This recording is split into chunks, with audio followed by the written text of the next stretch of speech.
To my sister, if you ever find this letter, remember this. Sometimes survival isn't about fighting. It's about surrendering to something greater than fear. I used to think strength meant standing tall, unbreakable, unflinching.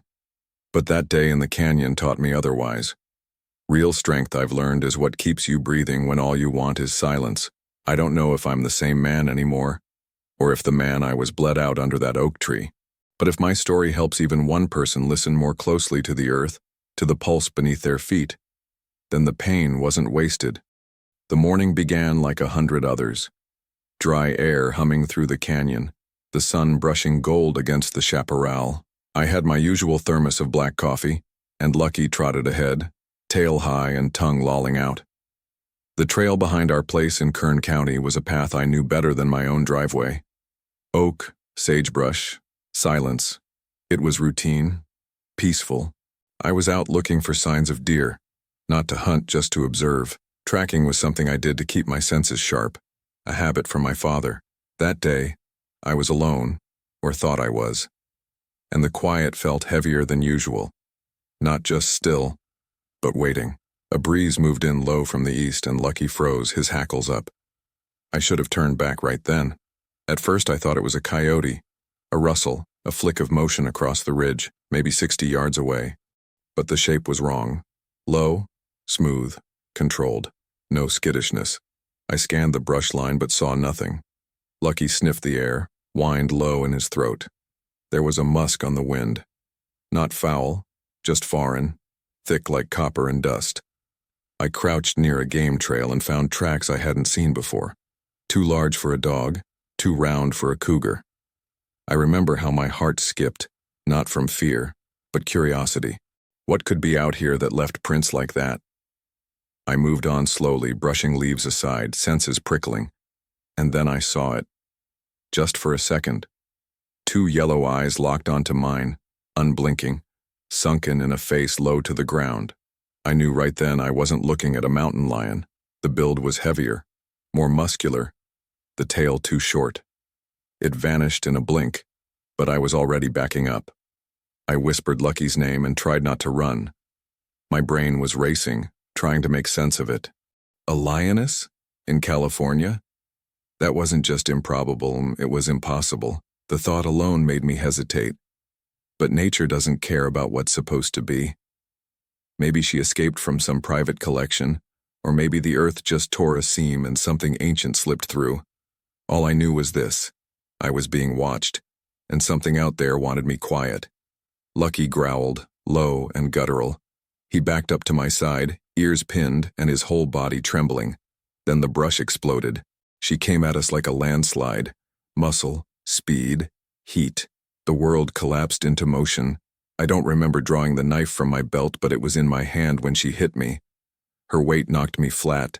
Air punched from my lungs. Her paws pinned my chest like anchors. I felt her breath hot and rank as she snapped at my face. Lucky lunged at her flank, barking and biting, but she kicked him away like a rag doll. My ribs cracked under the pressure. God, her eyes, they weren't wild. They were deliberate, intelligent. This wasn't a panicked strike. It was a hunt. I screamed, not from fear but from the searing pain. Her claws tore down my side like razors and I felt skin part like fabric. I stabbed upward blindly, once, twice, but the blade hit bone and slid off. She roared. Not the loud cinematic roar you hear in movies, but something deeper. A guttural vibration that made my bones ache. Blood pooled in my mouth. I thought of my mother. The sound of her voice when I was a kid reading by the fire. That memory kept me alive. I kicked with everything I had, connecting with her belly. She snarled, drew back. Just a second, just enough for me to scramble toward a fallen log I could barely see. One eye was swelling shut, my arm useless. Lucky wasn't moving. I thought he was dead. But then I heard something. A shout. A man's voice, sharp and terrified. Then a blast. A gunshot. The lioness flinched, pivoted, and bolted into the underbrush with a final growl that shook my spine. The man, a hiker named Tony, ran to me, eyes wide, mouth open like he couldn't believe what he saw. Neither could I. The ground was soaked in my blood. My shirt hung in tatters. Lucky whimpered and staggered to his feet. I touched his fur and cried, really cried. Not from pain, from relief, from the weight of still being here. I lost consciousness before the helicopter came. I woke up 2 days later in the hospital, tubes in my arm, the smell of antiseptic burning my nose. My sister was there, holding my hand, whispering my name over and over like she thought I might vanish again. The doctor said it was a miracle I survived. They counted 32 stitches across my torso, 2 broken ribs, nerve damage in my left hand. But the worst injury was the silence inside me. I couldn't sleep. Every blink brought her back. Those eyes, that breath. I heard her in the hum of the fluorescent lights. I smelled her in the detergent of my sheets. The jungle had followed me home. They never found her. Officials said there were no known lions in the area. No missing reports from sanctuaries. No cages unlocked. Nothing. Just me, Lucky, and a story nobody wanted to believe. But I saw her. I still see her. Sometimes I wake up and feel her weight on my chest again. Sometimes I walk the edge of my property and find paw prints, fresh, circling. She let me live. I don't know why. Maybe because Lucky got in the way. Maybe because the bullet scared her. Or maybe because she chose not to finish me. And that's what haunts me most. That she could have, but didn't. I stopped tracking after that.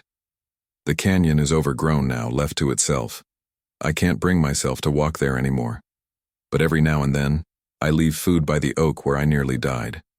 Raw meat. Just a few pounds. A gesture. Not of fear, but of respect. I don't want her back.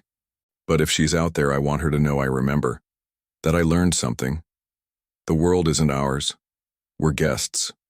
And some hosts do not forgive trespassers. Lucky's hair is mostly gray now. He doesn't bark at shadows anymore, but he still sleeps beside me. He still watches the trees. People always ask if I'd go back and change that day. Erase the pain, the scars, the fear. But the truth is no. That day stripped everything false from my life. It made me small, painfully small. And in that smallness I found clarity. I stopped pretending I was invincible. I started listening again. To the land, to my body, to the quiet voices in the wind. I started writing letters like this one. Not because I'm wise, but because I know what it's like to lie on the earth and wonder if your last breath is coming. And I know what it's like when it doesn't. Last month I visited a wildlife refuge near Paso Robles. They had lions there, rescued, safe, behind proper barriers. One of them, a lioness, walked right up to the glass when I approached. She looked at me. Really looked. And something in her eyes felt familiar. I don't believe in ghosts, but I believe in memory, in energy. I nodded to her and left a donation at the gate. Not much, just enough to feed her for a week. On the drive home, I didn't look back. That canyon is still there. The trail is still there. My blood is probably still in the dirt, faded now, part of the land. And somewhere maybe she is too. Watching, waiting. Or maybe she's gone. Maybe she never was. But I carry her with me, in the ache of old wounds, in the quiet breath before sleep. That day, the lioness didn't just tear into my flesh. She opened something deeper, something I didn't know could feel. That day, the canyon didn't just almost kill me. It showed me how alive I really was. She came without warning. No growl, no rustle, no time to run. One moment I was checking Lucky's limp body, trying to lift him, and the next, she was back. I didn't hear her coming. I just felt the weight, her weight, slam into my back like a freight train. My shoulder cracked under the impact and my face hit the dirt hard. Pain flashed through my skull like lightning. Her claws dug into my back, not slashing this time, but gripping, holding me down. I screamed, the kind of scream that doesn't sound human. I didn't know I had that sound in me. She didn't bite right away. She waited, like she was making sure I didn't move. I tried to roll, to reach the knife again, but it was gone. Probably lost in the brush when I ran. My fingers clawed at the ground, searching for anything, a rock, a stick, anything I could use. But all I found was dirt and blood. Her breath was right by my neck, hot, slow. I swear she was listening to me breathe. I stopped moving, thinking maybe if I played dead she'd lose interest. But this wasn't a black bear. This wasn't about food. It was something else. I felt her tongue on my scalp, a slow, wet lick that chilled me more than the claws. She wasn't just attacking, she was tasting me. Then I heard Lucky. A low, broken whimper, followed by the sound of paws scrambling over loose dirt. He was trying to get up. I wanted to yell for him to stay down, to run, but the lioness heard him too.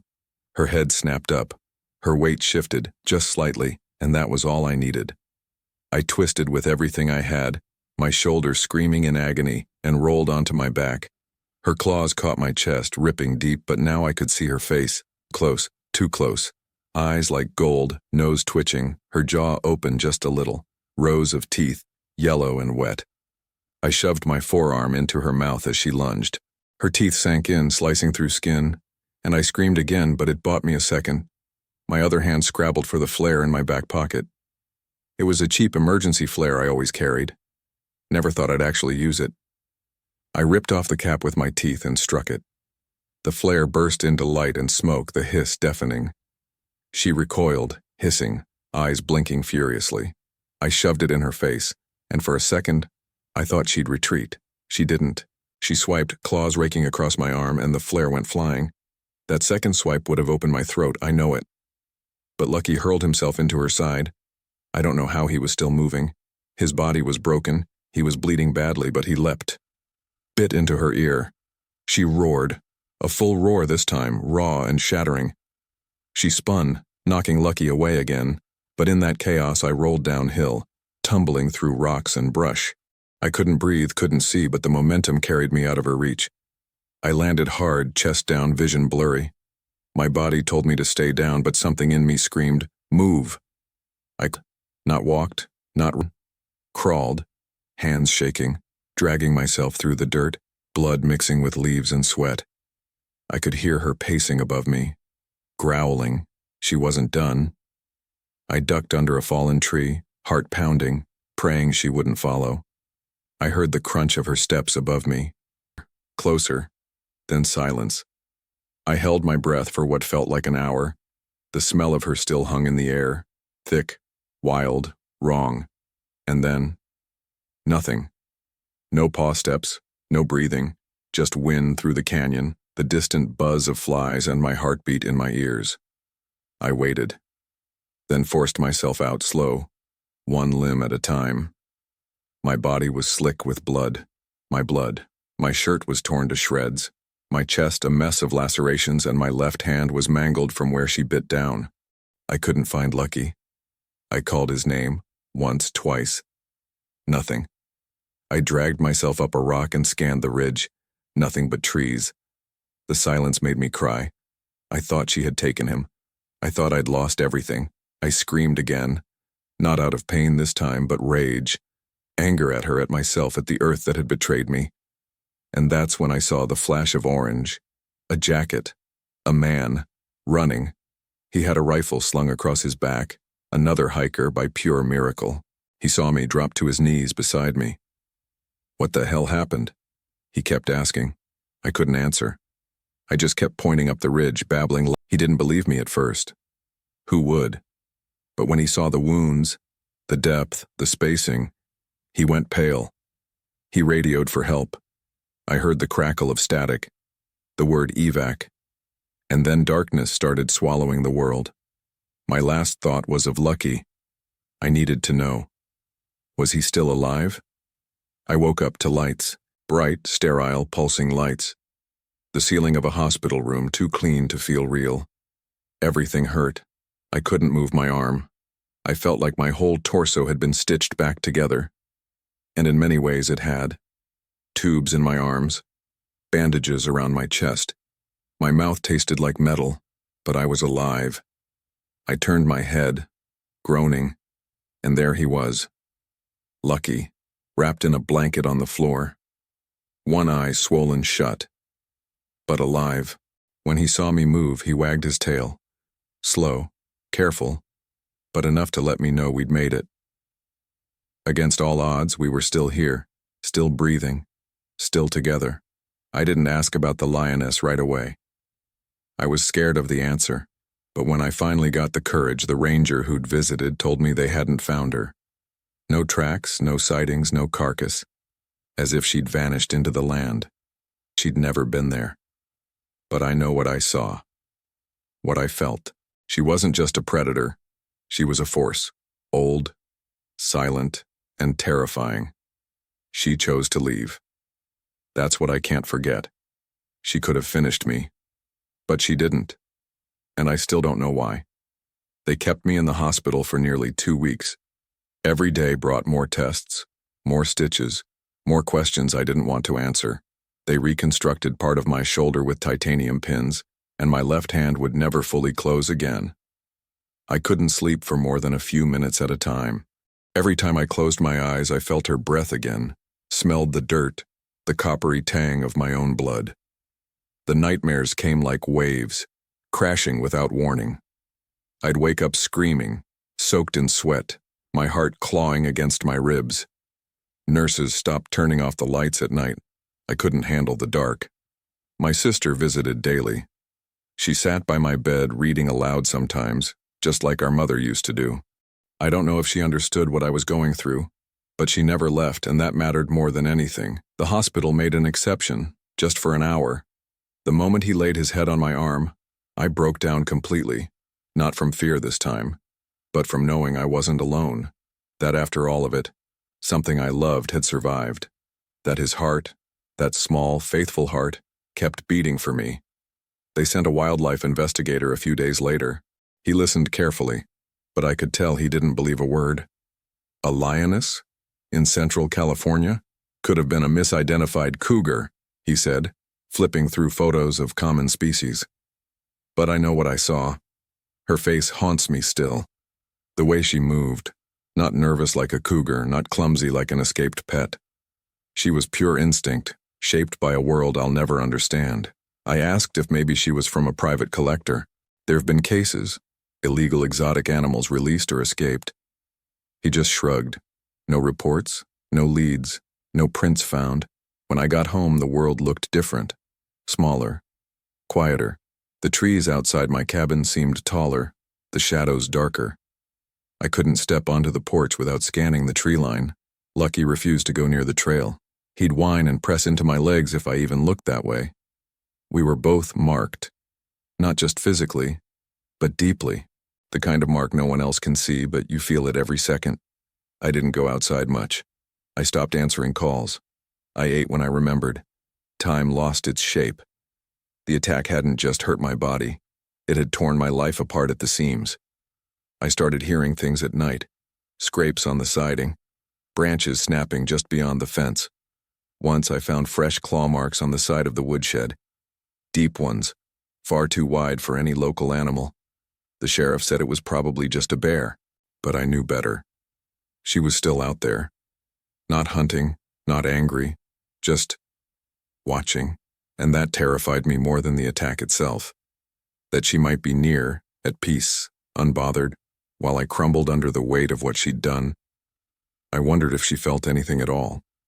Guilt, satisfaction, or was I just another moment in her story? One night I walked out to the edge of the woods with a flashlight. My body ached, every step stiff, but I needed to know. I scanned the darkness, every bush and branch twitching under the wind. I whispered, "I'm not here to fight." Over and over, my voice cracked. I sat on the ground, flashlight turned off. Just me, breathing, waiting. I don't know what I expected. For her to appear, to finish what she started, but nothing came. Only the wind, only the stillness. And for the first time since the attack, I felt something else. Not fear, not forgiveness, just silence. My therapist called it predator trauma. He said my nervous system was stuck in survival mode, looping through the moment of impact. She told me to write, to document everything. So I did. Every scratch, every scream, every heartbeat. I wrote like it was my job. I wrote until my hand cramped, and in those words I found small pieces of myself again. I began to remember who I was before her. Not to erase what happened, but to find space around it. Enough room to breathe again. I wrote letters too. to my sister, to Lucky, to her. Letters I never planned to send. Eventually, I started walking again, just short distances, down the drive, around the house. Lucky came too, limping beside me. We didn't speak, of course, but we understood each other. Survivors don't need words, just presence. We'd pause sometimes, both of us staring into the trees, not because we saw something, but because we felt it.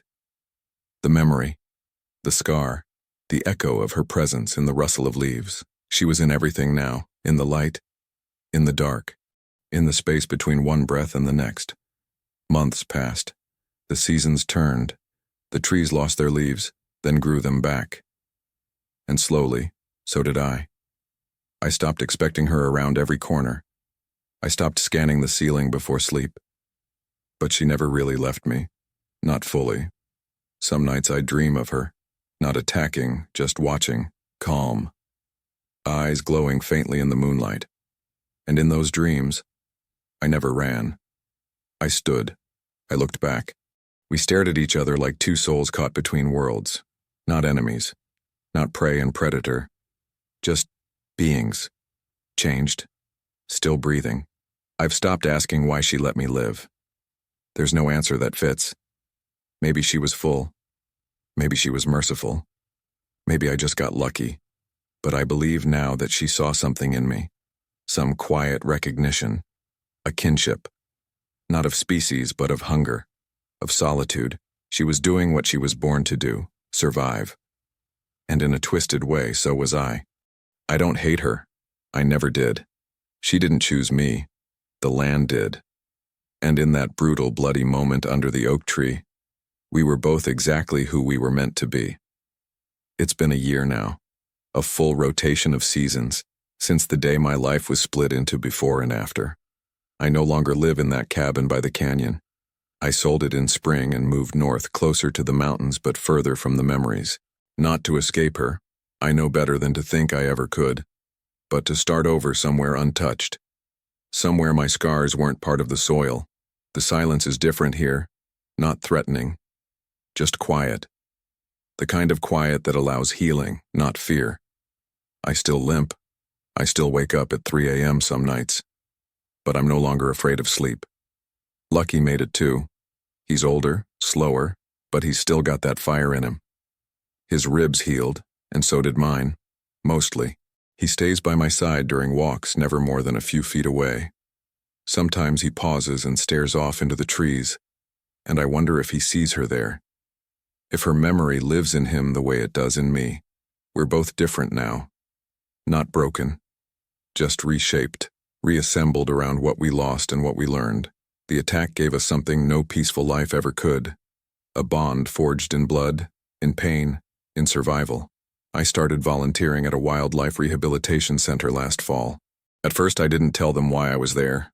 I just cleaned cages, prepped food, listened to the sounds of foxes and owls and injured hawks. Over time I began sharing more. Not details, just impressions. The weight of breath against your skin. The look in an animal's eyes when it knows what you are. One day they brought in a lion, a male, rescued from an illegal roadside zoo. He was sedated, his ribs showing through his coat. And when I stood at the edge of his enclosure, something inside me shifted. He didn't roar, didn't growl, just stared, quiet, powerful, but not dangerous, not like her. And yet, something in that gaze took me back to that canyon, to that moment of stillness before the flare, before the claws. I didn't step back. I stepped closer. I offered him my presence. And in that moment, I realized I wasn't afraid of lions. I was afraid of what they reminded me of. How close we all are to the edge. How thin the line is between control and chaos, comfort and horror. He blinked slowly, then turned away. I left that day feeling something I hadn't felt in months. Peace. I've written about the attack in detail now. Every part. Not just the pain, but the meaning. The quiet moments after. The days when healing felt like drowning. I've shared my story at schools, with rangers, in letters to lawmakers trying to regulate exotic animal ownership. I don't want revenge. I don't want her hunted. I want understanding. I want people to know what it feels like to face something that doesn't think, doesn't hate, only acts, only is, and how surviving that kind of encounter doesn't make you brave. It makes you aware, awake, real. Last month I returned to the canyon. I hadn't planned to. I was just driving through the area, and the road curved back to that familiar dirt track. I parked, got out, walked to the spot where it happened. The oak tree was still there, still split where I had bled. The ground was dry, but I imagined the stain still in the roots. I stood in silence for a long time. Then I placed a small stone at the base of the tree, not as a marker of trauma, but as a token, an offering. I whispered, "Thank you." Not because I'm grateful for the pain, but because it forced me to become more than I was. I don't believe in fate, but I believe in moments that change you. And I believe some animals are sent to break us open, not to punish us, not even to challenge us, but to reveal what lies beneath our armor. That lioness stripped away everything false in me, everything performative. She left only the essential, the core, the truth. I can't hate her for that. I can't forget her either. She walks with me now, in memory, in instinct, in every breath I take under an open sky. She's not a ghost. She's a presence, a reminder, a mirror of something wild that still lives in me. People ask if I forgive her. That's the wrong question. She didn't betray me. She didn't break a promise. She just was. And what she did out of hunger, out of survival, out of the same law that governs all of us whether we admit it or not. There is no forgiveness needed in nature, only understanding, only recognition, and if there's any grace in what happened, it's this. She gave me back my life, not the one I had. A different one that pays attention, one that listens to wind, to silence, to breath, one that sees. Now when I walk through forests or along trails, I don't bring weapons, I bring respect, I move slow. I watch, I remember. If I ever see her again, and some part of me hopes I might, I won't run, I won't fight. I'll simply meet her gaze. And this time I won't look away. Not because I'm brave, but because I understand. That's what she gave me. A terrifying, unrelenting understanding of what it means to live with eyes open, skin torn, soul raw, and still keep walking. That day the lioness didn't just wound me. She returned me to the wild inside myself.